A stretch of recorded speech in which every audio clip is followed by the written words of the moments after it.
When you look at statistics in the United States for things like anxiety and depression, it's devastating because literally the numbers are at epidemic levels in our culture. I mean, we live in a culture, in a society that is just overcome by stress and worry and fear.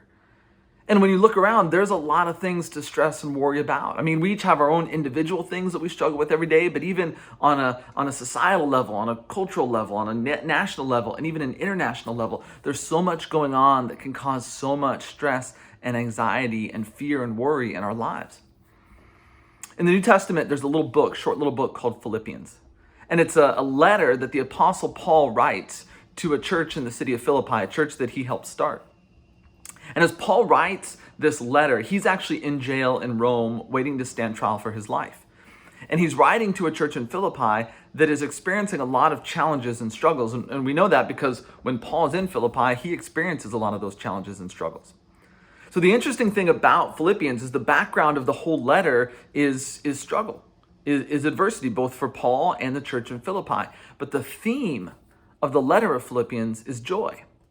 It's how to live with joy even in the midst of struggles and trials and challenges, even when in the midst of when there's so many things we could be worried about or upset about.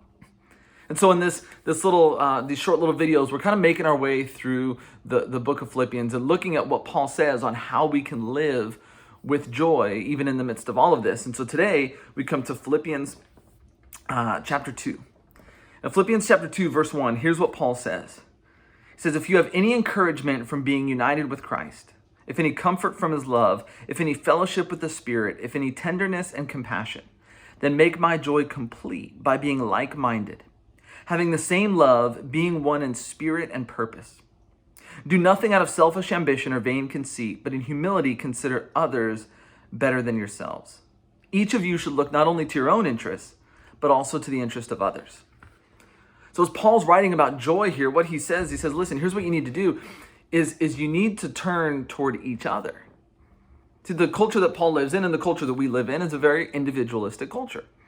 And we tend to make things all about us and me. And we want the things that we want. And a lot of times we don't even care how it impacts other people, what's going on with other people.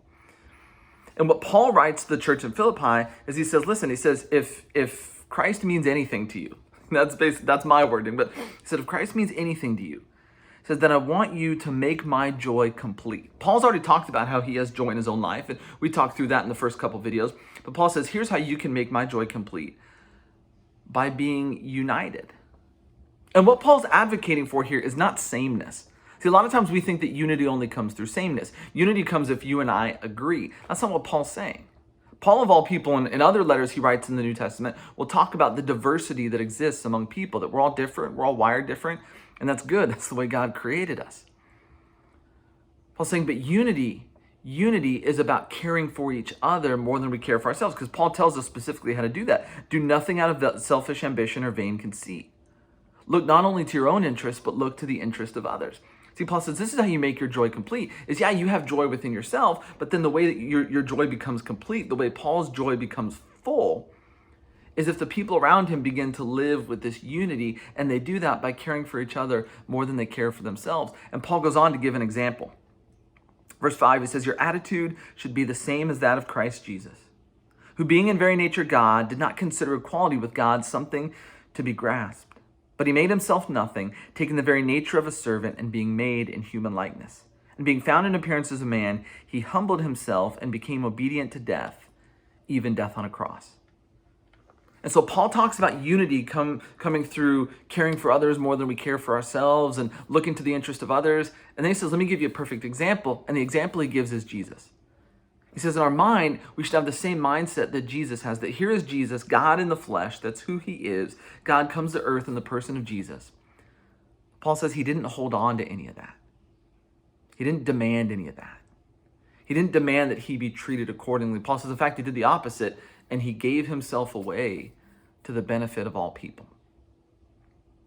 See, joy comes from not getting more and more stuff for ourselves, but for giving ourselves away to the benefit of other people. If you and I want to live with joy in our lives, particularly in the midst of everything that's going on around us, We need to learn that joy doesn't come from fulfilling every one of our own selfish thoughts and desires, but comes from loving and serving others. This week, my family went to the fair.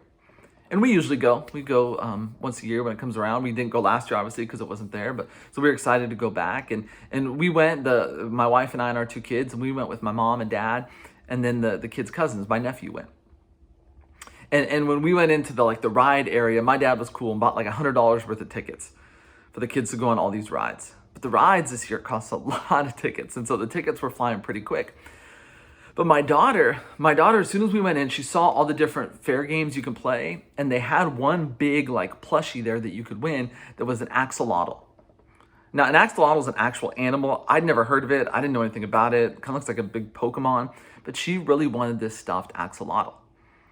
And so we started playing games, and we tried and couldn't really win. We didn't try too much, but we kept going on rides, and it came down to we were almost done, and she was begging us, please, please, please try more. And so we found this game that we thought maybe we could win. My wife had developed this strategy. It was throwing this ring around a floating duck. You had to get it all the way around its neck. And so we decided to try it, and I had 4 rings, and the first one, I got it. I just nailed it, but you had to get 2 for it to win. And so I'm like, all I need is 1 more. I missed the next 3 rings, but they let it carry over, and so we tried again, and I tried a couple more times and couldn't get it, and then finally my wife tried. And she got it on her first one. So we got the 2 rings. So my daughter got her axolotl. Here it is. Woo! It's a great big axolotl. And as we're walking away, I'm thinking to myself, okay, great. That cost us $30 in tickets. Now we have to buy $30 in tickets for my son and my nephew because everything has to be fair. But I remember as we're walking away, my daughter had this big smile on her face. She was excited, and we looked at the boys. We're like, okay, do you guys want to try to win something? And both of them looked at us with a smile on their face and said, no, we're good.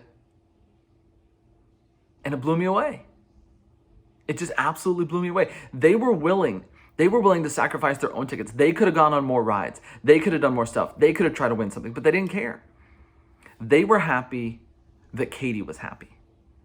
And it didn't matter that it wasn't fair. And it didn't matter that she got more than they did, because she got to do all the rides they did, and then she got an extra $30 in tickets to win this axolotl. But they found joy in that. That to them was more important than them going on another maze of mirrors or going on another fun house or another little roller coaster. See, my son and my nephew in that moment realized exactly what Paul's talking about in Philippians 2. That joy doesn't come from fulfilling all our own desires and getting every little thing we want. It comes from putting others ahead of ourselves and serving them, living the way that Jesus lived. Thanks again for watching. And again, if you don't want to miss the last little video, please subscribe to the YouTube channel. But hope you have a great day. God bless you.